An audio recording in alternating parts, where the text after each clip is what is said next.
Good evening. Welcome to South Asia Newsline. I'm Yeshi Chonzom. Here are the top stories we are tracking for you on Monday, the 12th of July. Lightning strikes kill over 60 in parts of India.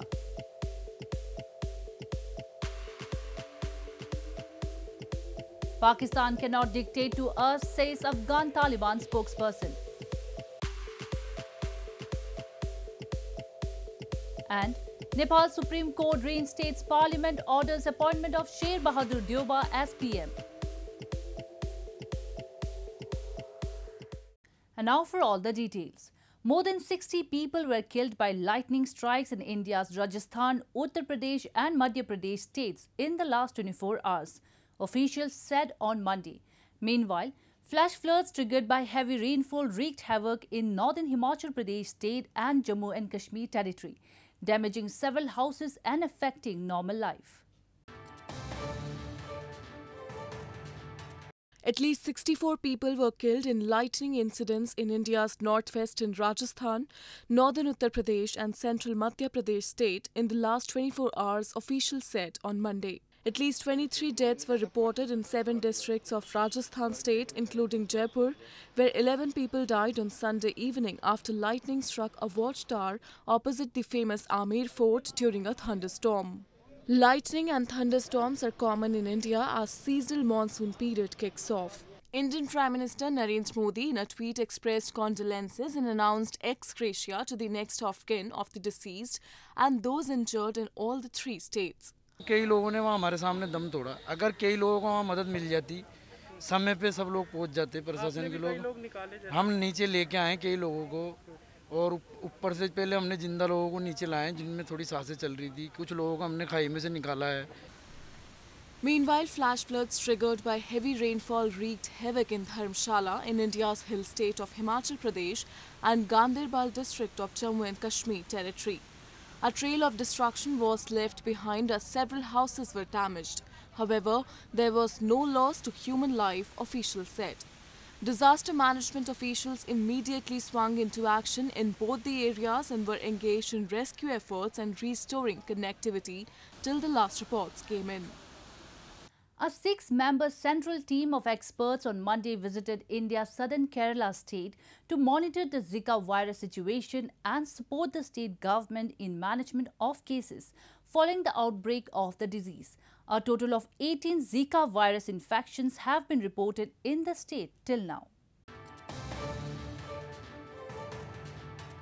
India's southern Kerala state has been put on high alert following the outbreak of Zika virus, a mosquito-borne viral infection. A total of 18 Zika virus infections have been reported in the state till now. On Monday, a 7-member team constituted by the federal government visited Kerala to examine the situation of Zika virus spread in the state. The team is expected to visit various places in the districts that have reported Zika cases during the next few days. Symptoms include fever, rash, headache, joint pain, red eyes and muscle pain. I had a fruitful discussion since yesterday morning itself. So these are the experts in the field. They each and every case has been explored by the team members, and the site, their location, their risk factors, everything has been discussed. So now they will. There are 7 experts from the national team from different fields also. They had each one will have people from our side also. By today evening, we will have a formula. Zika is a flavivirus that spreads with mosquito bites.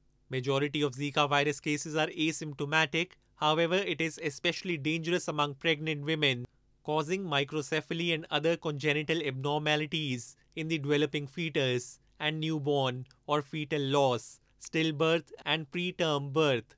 Meanwhile, following the outbreak of the disease in Kerala, neighboring Karnataka state government has alerted the border districts to be more vigilant and issued guidelines to prevent and control the spread of Zika virus. Moving on, Pakistan Prime Minister Imran Khan's recent statement for threatening to target Muttahida Qawmi Movement party leader Altaf Hussain has drawn sharp reactions from party members. While protesters in London demanded security protection for Altaf as they condemned the Pakistani establishment, party members in Toronto urged the international community to condemn it. Members of MQM Mutahida Qawmi movement staged a protest outside 10 Downing Street in London to draw the attention of the British government to the death threat to party leader Altaf Hussain by Pakistani Prime Minister Imran Khan. The purpose of the protest was to draw attention of the British authorities, especially the sitting Prime Minister Boris Johnson, towards premonitions that have been cemented that Hussein's life is in serious jeopardy. This comes as Pakistani Prime Minister Imran Khan in country's parliament last month vowed to assassinate Altaf Hussain in a drone attack provided the British government would allow them to carry such an operation in London. और हमारी दरख्वास्त appeal है कि कायदा तहरीक अल्ताफ हुसैन भाई का जो उनका स्टेटस है उस हिसाब से उनका ख्याल रखा जाए, सिक्योरिटी प्रोवाइड की जाए और वज़ीर आज़म इमरान खान से पूछा जाए कि वो किस बुनियाद पे वो ये बयान दे रहे हैं कि बरतानिया 30 साल से टेररिस्ट को यहाँ पर रखा हुआ है। हर नेशन का, हर मजहब का आदमी एक जगह खड़ा है तालिबान खान के खिलाफ। उसकी हिम्मत कैसे हुई ये बात करने की? एक तो अल्ताफ हुसैन को मारने की, दूसरी बरतानिया के सॉइल की इंटीग्रिटी के खिलाफ बात की। Similar protests were also carried out by MQM Canada against Khan's government, the military establishment and intelligence agencies. What activists say, they have been hatching conspiracies to assassinate Altaf Hussain. For years, MQM members around the world have been striving to expose Pakistani rulers, the junta for rights violations on their people and minorities in Pakistan. In news from Afghanistan, Taliban spokesperson Suhail Shaheen has said that Pakistan is welcome to help the group arrive at a negotiated settlement in Afghanistan, but it cannot dictate to them.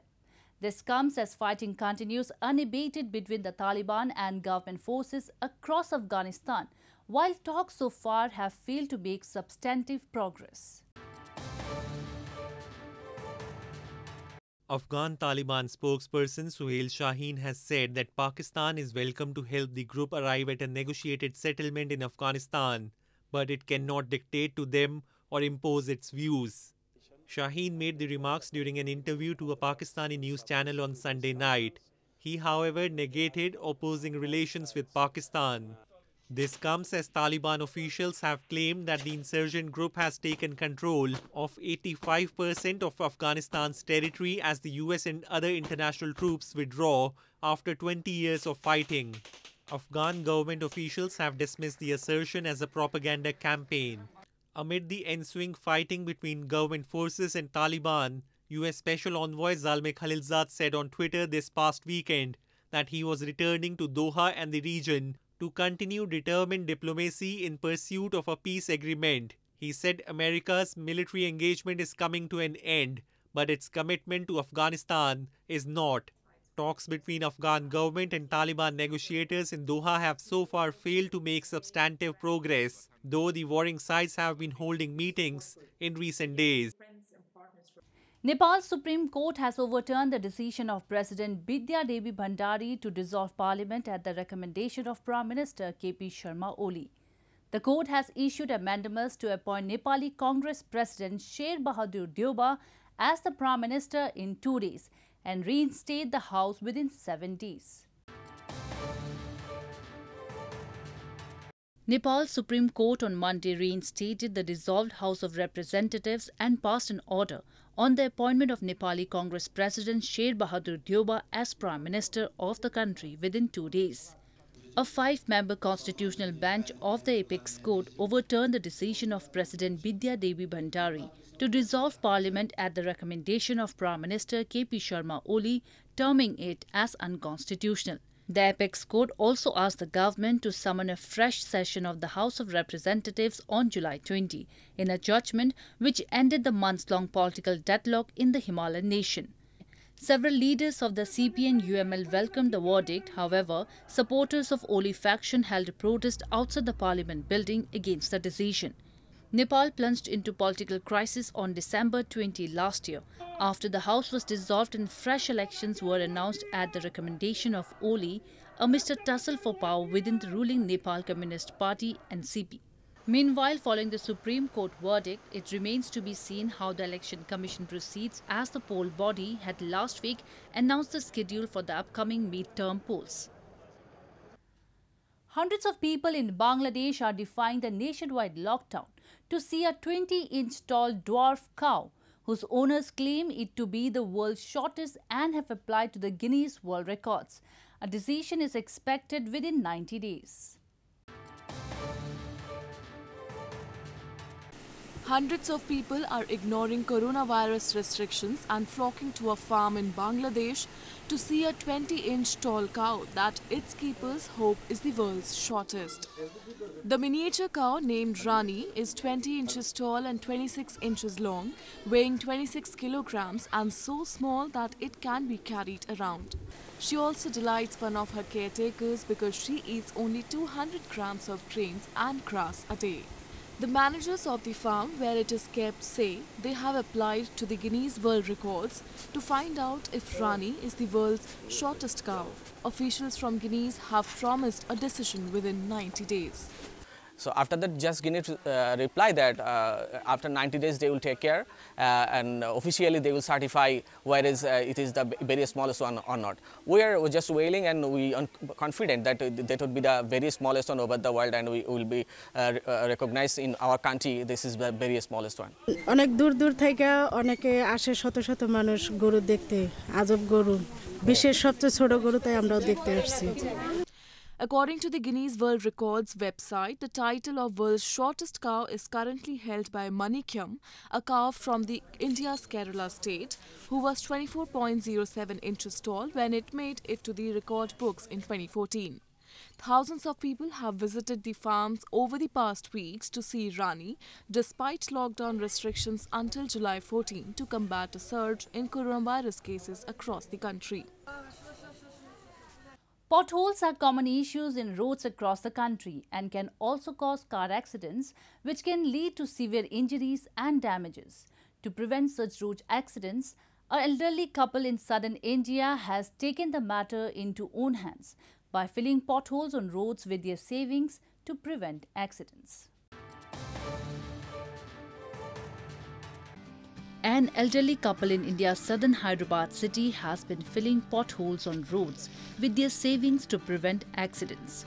73-year-old software designer engineer Gangadhar Tilak Katnam, along with his 64-year-old wife Venkateshwari Katnam, were seen filling potholes all by themselves using bitumen mixed with aggregate this past weekend for the safety of the commuters.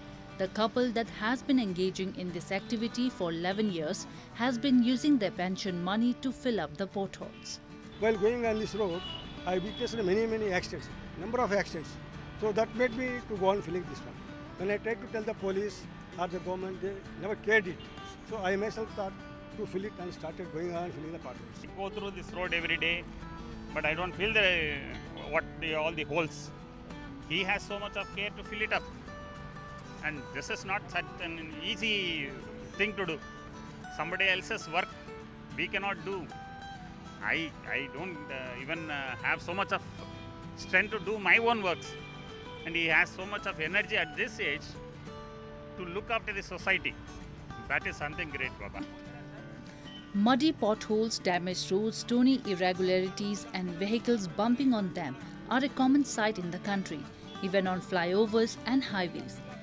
The problems worsen during monsoon when waterlogging covers most of the potholes, leaving riders clueless about the situation of the roads. Well, that's all we have for you from South Asia this evening. Now our viewers can watch the show on SouthAsiaNewsline.com. You can also visit us on Facebook.com/AsAsiaNewsline and follow us on Twitter @AsAsiaNewsline. That's all in tonight's edition. We will see you same time tomorrow. Good night.